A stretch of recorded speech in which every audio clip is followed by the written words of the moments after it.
Yet another film that got panned for being too scary, Honey, I Shrunk the Kids. And yeah, again, I'm not gonna act like I don't see where they're coming from. Everything in this movie is huge, gigantic, and trying to kill you. It's totally understandable. But again, I think a lot of critics really underestimate how much kids could take because this movie was a big hit, and audiences loved it. Not only did it have a lot of impressive sets and some good effects at the time, but it had some funny side characters and an okay cast of main characters. It was a great big budget version of something that we've seen plenty of times before, but not quite to this scale.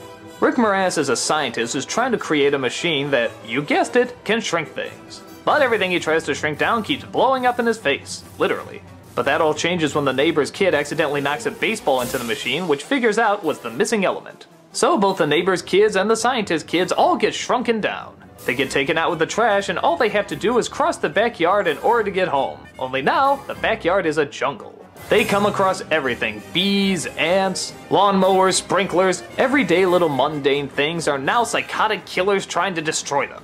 When I was a kid, I really enjoyed this film, and even today I do find I like it, but nowadays I find I enjoy more the technicals of it, like the sets, or the animatronics, or the stop motion, things like that. The story and characters aren't bad, they're just kind of okay. With the exception maybe Rick Moranis and Matt Frewer as the neighbors.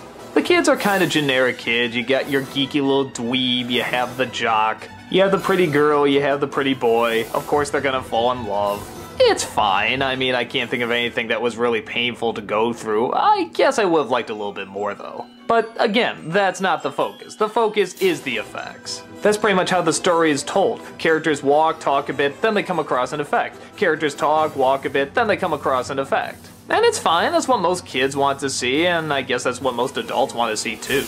But in terms of character, I did find I enjoyed the stuff with Rick Moranis and the neighbors a lot more. That's where the main comedy seemed to come from. Everything else sort of falls into the wouldn't it be neat category. Not that these characters are bad, but you don't care as much what happens to them as much as, hey, wouldn't it be cool if I was there? I want to eat that giant cookie, I want to ride that giant ant, I want to do all this stuff. Except maybe the stuff that's trying to kill you, that we could skip. So overall, it's an okay film with some really cool effects in it. If the effects weren't there, it'd probably be a bit of a bore, but they are, and they're impressive, and the story leads to a lot of great grand effects, and they're fun to check out.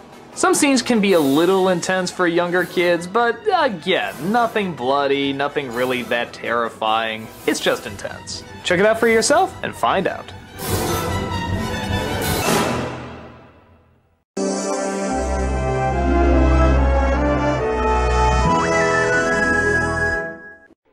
Wow, how did Disney let that title get by? I remember every kid who read that title was like, holy Disney did what?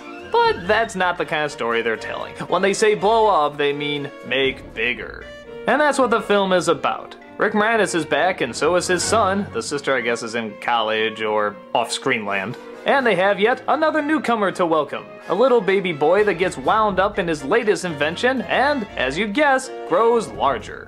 Only they can't seem to control it, and he just keeps getting bigger and bigger and bigger until he's Godzilla size. Can our parents figure out a way to save him before the military shoots him down? Oh, what do you think? Once again, the movie is definitely a showcase for some impressive effects that, even nowadays, still hold up pretty well. And I get the feeling that the first film probably got a lot of complaints from parents saying, oh, too many scary images, oh, too intense, because this one is the complete opposite. Everything is really happy, everything is really cute. Oh, look at the little baby, now he's big and he's running a rampage, tee hee ha ha. Oh, he bit the ice cream bar, cute. And that's sort of the attitude this one has. Really goofy and really childish, but listen to the setup, what do you expect? The first film was already a little silly with its concept, but this one is especially silly. There's a lot of over-the-top acting, there's a lot of cutesy humor, and again, it's fine. You can show it to your kids and they can get some laughs, but as an adult, I think outside of some of the effects, it's not going to be as impressive. Where with the first one, it was creating an entire world and weird creatures and all sorts of strange things to come across. Here, they just made a baby big. And they did it well, don't get me wrong, but after a while it kind of wears off and is not as interesting as the first one.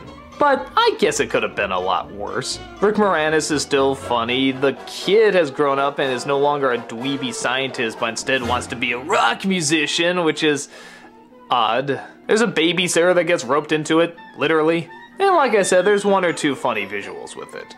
But it's nowhere as interesting as the first one, and it is one of those sequels that really didn't need to exist. But if you're interested and you just want to show your kid a little something that's kind of funny and has some neat effects, it's not bad to check out.